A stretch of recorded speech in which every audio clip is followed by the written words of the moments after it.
Hey folks, it's your buddy Mike Messier going to do a movie review of something I saw in the theater a few nights ago called God is a Bullet. So this is a pretty dark and gritty film. I probably liked it more than the reviewer I got some information from. Based from writer director Nick Cassavetes, um, based on the well-received novel by Boston Teran from 1999, God is a Bullet. It's 155 minutes, which is pretty long. That's 2 hours and 35 minutes by my math, and hopefully by yours as well. So, what's this movie about? It's pretty dark, it's pretty gritty. The movie starts off with a woman, basically doing what women do, going shopping, and she leaves her daughter out in the parking lot with a balloon. And then we're kind of getting this from the daughter's perspective. She looks around and she sees all these scary, creepy guys with tattoos kind of eyeballing her. The daughter's probably 14 years old, and she's seeing all these lecherous creeps in the parking lot. And the next thing you know, she's being swooped up and she's being kidnapped by this gang. And I didn't either I blanked out or they didn't show it or whatnot. But I guess the mom actually is killed. Spoilers, by the way. First off, should you see this movie or not? If you can handle the blood, if you can handle the violence, if you can handle the sexual assault, there's a lot of that in this movie. There's some pretty violent, graphic stuff. If you're okay with that, I found the movie to be entertaining despite the harshness of the world that we're in.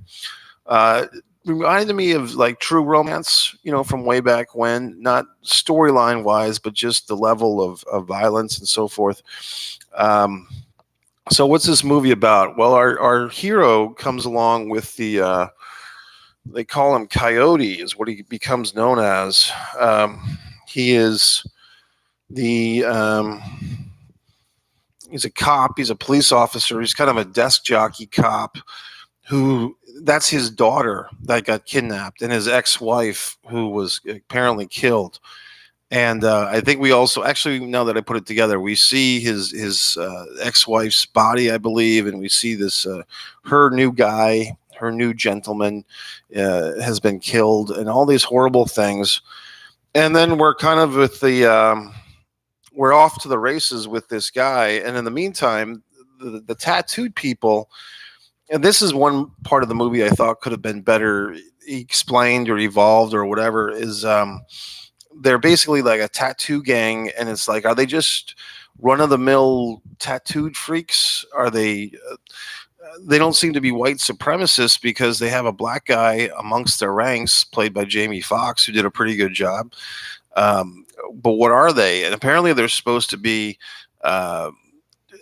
Clans, not Satanists.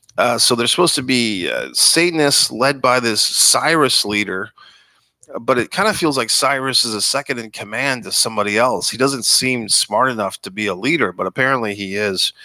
And so basically, this tattooed bad guys gang, kind of loose knit community of underground freaks, are got this young girl, and they do horrible things to her, as they do to all the young women that they abduct. And this is where, some people are not going to like this movie just because it does not endorse these activities, but it does represent them, pretty graphically. The sexual assault, the weird kind of vague Satanism, all these things that are happening with this bad guy cult. And then there's one young lady, Case, nicknamed Head Case. She has had enough. I guess you'd say her character is about 25, and she's had a rough life. Her face is all tattooed. She was abducted into this gang as a young girl, and she decides to leave. And so she, through a turn of events, she and the father of the abducted young lady come together as a team. Case offers the cop to bring him into this world of scum. But in order to do so, he's going to need to look the part. If he's going to go undercover to get his daughter, he's got to allow himself to get all these tattoos from the Jamie Foxx character, so he looks like one of them. Now, here's where, sometimes the movie Because if you've ever gotten a tattoo, I have several. If you've ever gotten a tattoo, you know that there's a healing process. Like, you can't get around it. You're going to have that new ink. You're going to have to put gauze on it. You're going to have to put, creams on it, the H&D cream, all that stuff. And a new tattoo is going to look like a new tattoo for at least a couple of weeks, if not a month. I mean, it's going to be shiny. It's apparent that you just got a tattoo. And what this movie is trying to tell us, and I know it's a movie, I know you have to do things, but for a movie that claims to be based on true events, you're not going to sit down in a chair for one day like this main character does and get all these tattoos all over your chest and arms and so forth. It's not going to be that quick.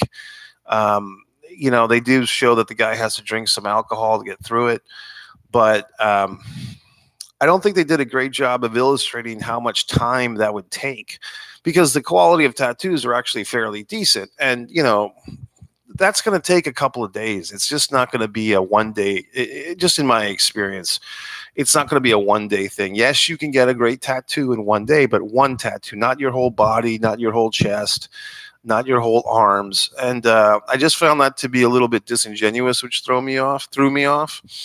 But once we get going into the movie, this is really kind of like a buddy love film. You have the 50-year-old, cop who's never really been a action-based cop. He's always been a desk jockey. He's teaming up with this young lady who's had a rough life. She's escaped from this horrible cult, and now she's looking for revenge because Cyrus used to beat her violently. So there's some stuff going on here that I think is pretty good. I actually liked the movie a lot while I was watching it.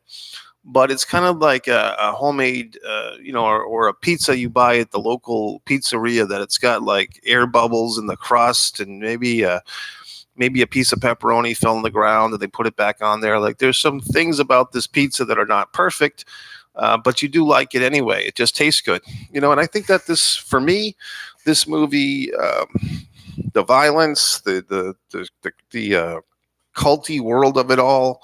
Maybe some of the things that were a little bit off as far as factual things, maybe they weren't the best, but I still like the movie. So if you have if you can handle the gore, if you can handle the violence, like all these, mature, things in this movie, which are basically, visualized pretty graphically. I mean, there's nothing left to the imagination.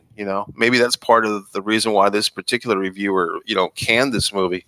But I actually liked it. The fact that it was a long movie, I guess I was in the mood for a long movie, because a lot of times I get pissed if a movie's over 2 hours. But I guess I was okay with this one because there's so much action in this thing, and it does move around to different locations quite a bit. I didn't feel like it was that long. So I'm giving this one a thumbs up. I personally liked it. I know that some people I wouldn't recommend it to if you're like a person who likes, Disney movies or just safe movies, but I'd say that I enjoyed it. So I say it's good. All right, that's it. If you want to see my stuff, go to One Man and a Camera Films. This channel is One Mike Messier, which has all my movie reviews. I'm a little tired today. I'm catching up on some video content. These are not my best reviews. My best reviews are usually when I'm coming right out of the theater. I'm all excited. I'm in my car. But, today I did something different, and that's just what happens, okay?